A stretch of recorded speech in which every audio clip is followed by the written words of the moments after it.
Hello everyone, this is Naila. তো আমি এখন যাচ্ছি আনন্দের স্কুলে, যে আনন্দের মামির সাথে। অফ ডে থাকলে আনন্দের মামির সাথে আমিও যাই আনন্দকে নিয়ে আসতে স্কুল থেকে। সাথে সুপ্রিয়া আছে, যে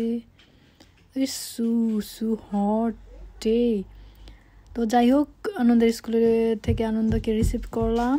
আর স্কুল থেকে বের হয়ে আনন্দ চাইলো তাকে নিয়ে টেস্কোতে যাই, মানে একটা রিটেল শপে যেখানে তার ফেভারিট কার আছে।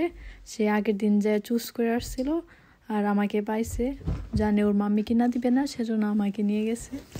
বিকজ ওর এরকম আরও অনেক অনেক খেলনা আছে বাসার মধ্যে, সেজন্য ওর মাম্মি চাইছিল না। বাট আমি ওরে বললাম নিয়ে নিতে, যেহেতু পছন্দ করছে কারগুলা। আর এখনই তো সময় এগুলা নিয়ে খেলাধুলা করার। আর আমাদের সাথে সুপ্রিয়া তো আছেই। সুপ্রিয়াকেও আজ করতেছিলাম ওর কি লাগবে, কিন্তু ও আমাকে দেখতেছিল। ওর কিছু লাগবে না, এখন ও ঘুরতে পারলে হয়েছে। এরপর আমরা চলে আসি আইসক্রিম সেকশনে রান আউট আইসক্রিম।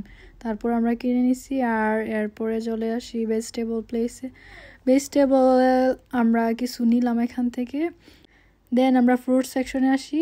ওইখানে আসার পর আনন্দের অনেক শীত লাগতেছিল, বিকজ স্টোরের মধ্যে এসি থাকার কারণে অনেক ঠান্ডা লাগতেছে আনন্দর। আর এখান থেকেও আমরা কতগুলো ফ্রুট নিয়ে নিই। সব থেকে বের হওয়ার পরে দেখি আনন্দের ক্লাসমেট তার বাবা আর বোনকে নিয়ে বাসার দিকে যাচ্ছে। আনন্দের বাসায় ওর সাইকেলটা রেখে আসছিল আনতে। সুপ্রিয়ার মা, আমি আর আনন্দ চলে আসলাম গার্ডেনে। আমি আমার খাবার নিয়ে বাইরে চলে আসি রোদের মধ্যে বসে বসে খাওয়ার জন্য। বাইরে প্রচুর রোদ ছিল, তারপরও ভালো লাগতেছে। এই তো।